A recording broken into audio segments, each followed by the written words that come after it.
নিয়ে এসেছি ঝিঙের একটি ভিন্ন স্বাদের রেসিপি। একঘেয়ে ঝিঙে খেতে খেতে যদি আর ভালো না লাগে তাহলে এই রেসিপিটি অবশ্যই তোমরা একবার বানিয়ে নিতে পারো, যেটা গরম ভাতের সাথে বা রুটির সাথে খেতে লাগবে অসাধারণ। তাই অনুরোধ, তোমরা স্কিপ না করে পুরোটা দেখতে থাকো। তো হ্যালো বন্ধুরা, কেমন আছো? আশা করছি সবাই ভালো আছো। আমার চ্যানেলে সবাইকে স্বাগত। যারা আগে থেকেই ছিলে এবং যারা নতুন এসেছো, পাশে থাকার জন্য তাদের অসংখ্য ধন্যবাদ। প্রথমবার দেখলে চ্যানেলটিকে সাবস্ক্রাইব করার অনুরোধ থাকলো। তো দেখো, এখানে আমি নিয়েছি 500 গ্রাম ঝিঙে। ঝিঙেটিকে আমি ধুয়ে নিয়েছি। এখন ঝিঙেকে আমার কেটে নেবার পালা। তবে কেটে নেবার আগে প্রথমেই ঝিঙের খোসা ছাড়াতে হবে। এখানে খোসা ছাড়াবার সময় এইটুকু খেয়াল রাখতে হবে, খোসা যদি একটু থেকেও যায় তাতে ক্ষতি নেই, কিন্তু ঝিঙের যে শিরা আছে সেটা যেন একদম না থাকে, তাহলে শক্ত শক্ত লাগবে। তো দেখতে দেখতে দেখো খোসা ছাড়ানো হয়ে গেছে। এখন ঝিঙেকে কেটে নেবার পালা। তাই দুদিকটি কেটে নিলাম, আগা এবং গোড়া। তারপরে ঝিঙেকে লম্বা করে মাঝখান থেকে কেটে নিচ্ছি এবং এক একটি টুকরোকে মাঝারি আকার করে কেটে নিচ্ছি। এইভাবে 3টে বা 4টে টুকরো হবে। একটা কথা এখানে মাথায় রাখতে হবে যে ঝিঙে রান্নার পরে সাইজ একটু ছোট হয়ে যায়, তাই সেটা মাথায় রেখেই ঝিঙের টুকরো করতে হবে। বলতে বলতে ঝিঙেগুলি সমস্তটাই আমার কাটা হয়ে গেছে। দেখে নাও কীরকম টুকরো আমি করে নিয়েছি। এরপরে আসছি পরবর্তী পর্যায়ে। গ্যাস জ্বালিয়ে দিচ্ছি এবং গ্যাসে বসিয়ে দেব একটি ছোট পাত্র। তাতে দিয়ে দিচ্ছি 2 চামচ সাদা তিল।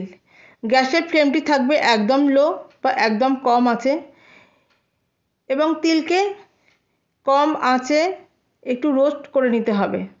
যেই তিলে হালকা রং ধরে আসবে গ্যাসের ফ্লেমটি বন্ধ করে দিতে হবে এবং তারপরে তিলকে অন্য একটি পাত্রে রেখে দিতে হবে। দেখো, আমি অন্য একটি পাত্রে রেখে দিচ্ছি এবং ঠান্ডা করে নিতে হবে এবং তারপরে গ্রাইন্ড করে নেব। বসিয়ে দিয়েছি কড়াই। কড়াইতে দিয়ে দিয়েছি সাদা তেল। এই তেলটি সাদা তেল বা সরষের তেল, দুটি তেলেই করা যেতে পারে। দিয়ে দিলাম সাজিরে, তবে এখানে নর্মাল জিরে ব্যবহার করা যেতে পারে। এবং তারপরে দিয়ে দিচ্ছি কয়েকটি লবঙ্গ, 4টি লবঙ্গ এখানে আমি ব্যবহার করেছি। এবং সাথে দিয়ে দিচ্ছি একটি শুকনো লঙ্কা, অবশ্যই মাঝখান থেকে ভেঙে দিয়েছি। 20 সেকেন্ড মতো একটু কুক করে নিচ্ছি এবং তারপরে মিহি করে কাটা 2টি পেঁয়াজ এখানে যোগ করছি। এখন গ্যাসের ফ্লেমটি লো টু মিডিয়াম রাখতে হবে এবং এই মাঝারি আঁচেই পেঁয়াজটিকে আমাদের কষিয়ে নিতে হবে। পেঁয়াজটা অল্প একটু নাড়াচাড়া করার পরেই পেঁয়াজটা যাতে তাড়াতাড়ি কুক হয়ে যায় তাই তাতে যোগ করলাম অল্প পরিমাণে লবণ। লবণটা দেবার পরেও পেঁয়াজকে যথারীতি কষিয়ে নিচ্ছি এবং হালকা হালকা যেই রং ধরে আসবে, দেখো হালকা রং ধরে এসেছে, এই অবস্থাতে যোগ করছি 1 চামচ আদা রসুন কাঁচা লঙ্কা বাটা। এবং পেঁয়াজটা একটু ফাঁক করে দেখতেই পেলে যে এই পেস্টটা দিলাম এবং তারপরে সেটি কষিয়ে নেওয়া হয়ে গেলে তবে দিয়ে দিলাম একটি টমেটো পিউরি। টমেটো পিউরিকে দেওয়ার পরে খুব ভালো করে কষিয়ে নিতে হবে তেলটা ছাড়া পর্যন্ত। এই সময় যোগ করছি কিছু গুঁড়ো মশলা। তার মধ্যে প্রথমেই দিয়ে দিচ্ছি পরিমাণ মতো হলুদ এবং তারপরে বাকি জিনিসগুলি যোগ করব।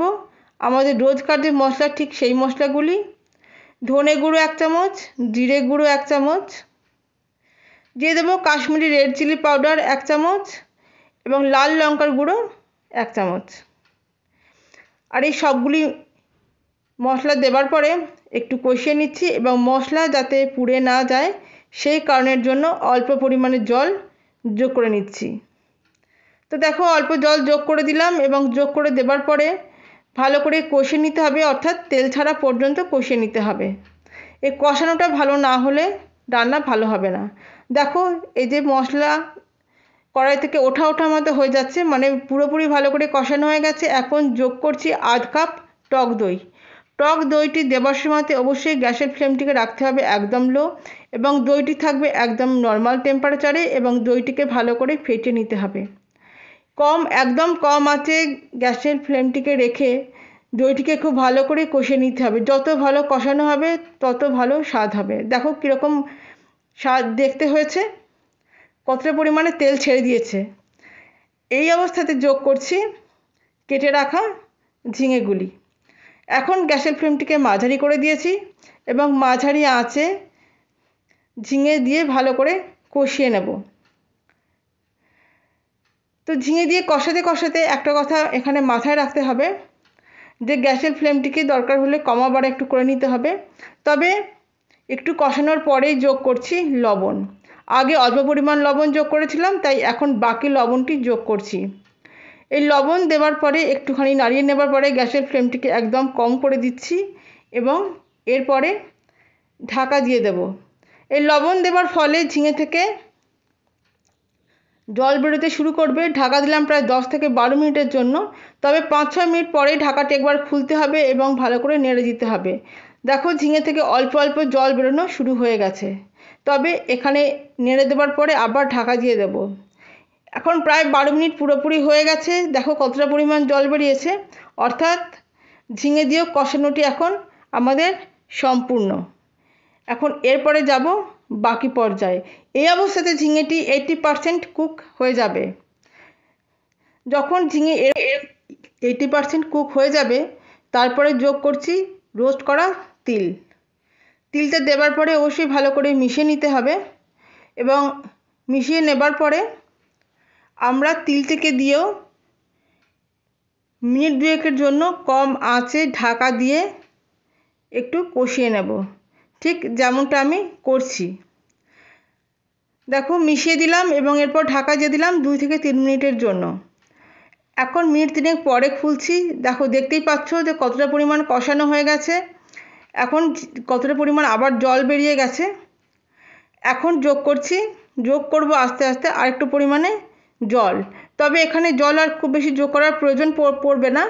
এখানে আর জল যোগ করব আধ কাপ মতো। তবে জলটি হবে অবশ্যই গরম জল এবং রান্নাটি খুব বেশি ঝোল হবে না, অল্প ঝোল হবে, মাখা মাখার থেকে একটু বেশি। তাই জলটি এখানে বুঝে দিতে হবে এবং একটু ফুটে গেলেই দিয়ে দেব কয়েকটা চেরা কাঁচা লঙ্কা। লঙ্কাটা অবশ্যই সবাই সবার স্বাদ মতো দেবে এবং এইভাবে 7-8 মিনিট মতো মাঝারি আকারে আমরা ঢাকা দিয়ে দেব।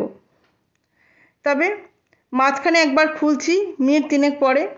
ঢাকাটা খুলে অবশ্যই একবার তলা থেকে ভালো করে নাড়িয়ে দিতে হবে, ঠিক যেমনটা আমি করছি, এবং নাড়া দিয়ে আবার ঢাকা দিয়ে দেব।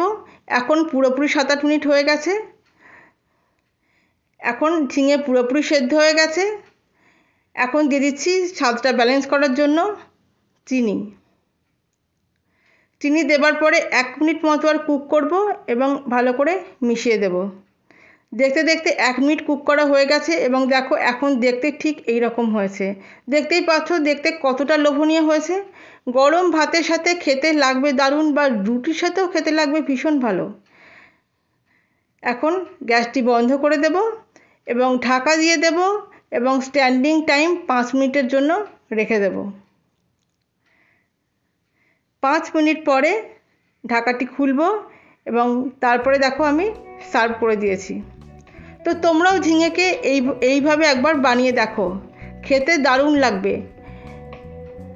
তিলের গন্ধ এবং টক দইয়ের গন্ধ মিলে দারুণ লাগবে ঝিঙে। ভালো লাগলে লাইক এবং সাবস্ক্রাইব করার অনুরোধ থাকলো, আর পাশে রাখা বেল আইকনটা প্রেস করতে ভুলো না। দেখার জন্য রইল অসংখ্য ধন্যবাদ। সবাই ভালো থেকো, আবার ফিরে আসবো নতুন